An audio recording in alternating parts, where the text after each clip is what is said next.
तो आज मैथ का हम ऐसे टॉपिक सॉल्व करने वाले हैं जिसके बिना मैथ पूरा अधूरा है। इसलिए चलो सबसे पहले हम लोग चलते हैं भाज्य संख्या देखते हैं। भाज्य और अभाज्य संख्या के बारे में जानेंगे आज। भाज्य संख्या क्या होता है? भाज्य संख्या को हम लोग बोलते हैं कंपोजिट नंबर। क्या बोलेंगे?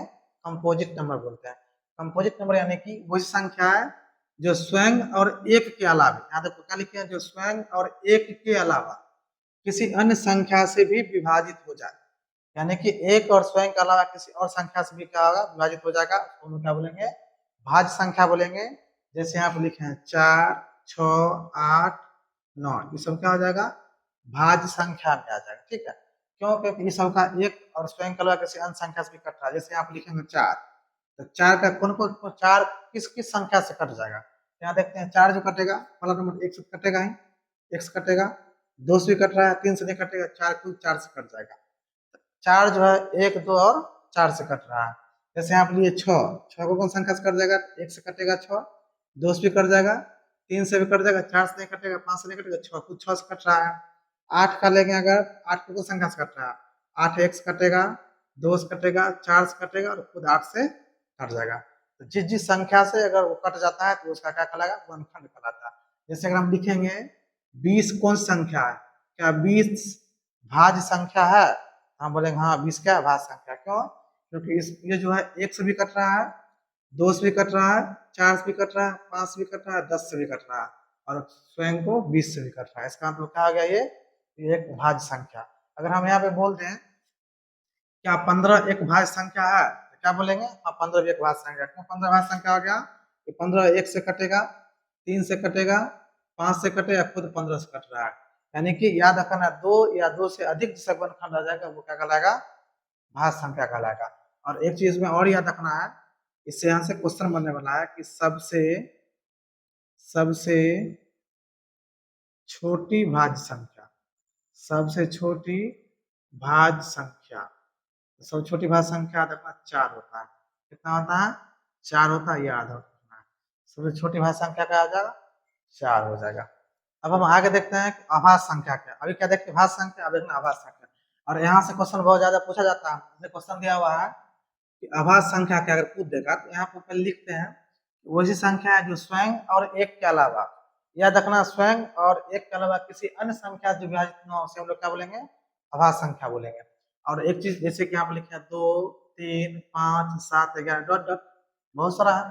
यानी कि 2 1 और स्वयं के अलावा किसी अन्य संख्या से नहीं कटने वाला, 3 1 और 3 के अलावा किसी और से नहीं कटेगा, 5 जो है खुद से और 1 से कटेगा, किसी और से नहीं कटेगा। यानी कि एक चीज याद रखना कि जो अभाज्य संख्या होता है, अभाज्य संख्या का, अभाज्य संख्या का केवल 2 गुणनखंड होता है। कितना होता है? 2 गुणनखंड होता है, 2 गुणनखंड होते हैं। ठीक है, अभाज्य संख्या का केवल 2 गुणनखंड होगा। ठीक है, जैसे यहाँ पर अगर कोई संख्या लेते हैं, जैसे आप 17 ले, पूछेंगे 17 क्या अभाज्य संख्या है? 17 एक अभाज्य संख्या है। कैसे? कि 1 से कटेगा, 1 से कटेगा और खुद 17 से कट रहा है, जिसका कितना गुणनखंड होगा? 2। देखना जिसका 2 गुणनखंड होगा वही क्या होगा? अभाज्य संख्या होगा। ठीक है ना?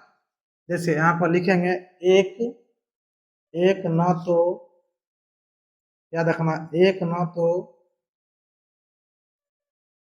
भाज्य संख्या है और न ही अभाज्य संख्या, अभाज्य संख्या। तो याद रखना है कि एक जो है ना तो भाज्य संख्या होगा, नहीं अभाज्य संख्या होगा। दूसरा चीज याद रखना, सबसे छोटी अभाज्य संख्या, सबसे छोटी अभाज्य संख्या याद रखना 2 होगा। क्या हो जाएगा? 2 हो जाएगा। और सबसे छोटी भाज्य संख्या पूछेगा तो 4 हो जाएगा। ये मत मानना कि एक भी क्या भाज्य संख्या, एक कभी भाज्य संख्या नहीं होगा। ठीक है ना? ना भाज्य होगा ना अभाज्य होगा।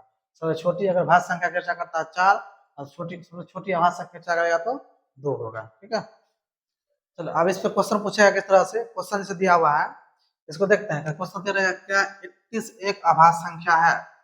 तभी हम क्या बताएं? अभाज्य संख्या में तो एक और स्वयं के अलावा किसी अन्य संख्या से नहीं कटना चाहिए। दूसरी बात, अभाज्य संख्या का गुणनखंड अधिकतम 2 होता है, उसके अधिक होगा तो अभाज्य नहीं कहलाएगा। 31 देखते हैं, ये क्या होगा, ये भाज्य संख्या होगा, लिखेंगे इसको हाँ, क्या होगा, ये अभाज्य संख्या होगा हाँ। क्यों? क्योंकि 31 जो गुणनखंड होगा वो डायरेक्ट कितना होगा, इसका हो जाएगा 1 और खुद का हो जाएगा 31, ये किसी और संख्या से नहीं कटने वाला है। इसका 2 गुणनखंड हो गया, इसका मतलब क्या है, ये अभाज्य संख्या है।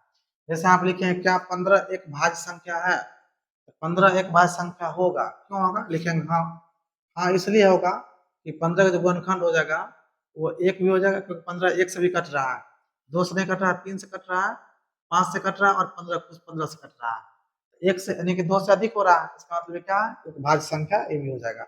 लेकिन यहाँ पे क्या 33 एक अभाज्य संख्या है, तो हम लोग क्या लिखेंगे, नहीं, क्या लिखेंगे, नहीं। क्यों नहीं होगा, तो 33 से गुणनखंड क्या क्या हो जाएगा, 1 हो जाएगा, एक 3 हो जाएगा और एक 11 हो जाएगा, एक कुछ से क्या हो जाएगा, 33 हो जाएगा, ठीक है। तो ये इसका अभाज्य गुणनखंड कभी नहीं होगा, ये क्या कहलाएगा, भाज्य संख्या कहलाएगा, ठीक है। इस तरह से क्वेश्चन दिया रहेगा, इसको आराम से बनाना है इस तरह से। अब चलो इस पर बहुत ही लाजवाब क्वेश्चन, क्वेश्चन क्या है देखना है, क्वेश्चन दिया निम्नलिखित में यानी कि निम्न में कौन सी अभाज्य संख्या है, इस तरह से क्वेश्चन पूछेगा, 2 क्वेश्चन लिए हैं।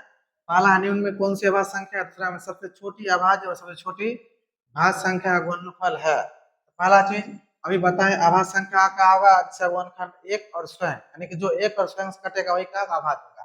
यहाँ 25 जो है कभी नहीं होगा, 15 भी नहीं होगा, 16 भी नहीं होगा, क्या हो जाएगा 29, 29 1 और 29 के अलावा इसका अन्य गुणनखंड भी नहीं होगा, इसलिए क्या हो जाएगा अभाज्य संख्या, इसका केवल 2 गुणनखंड हुआ।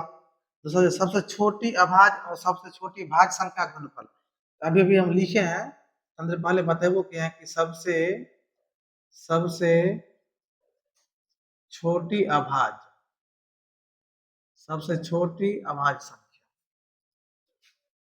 अभाज्य संख्या हो जाएगा 2 और सबसे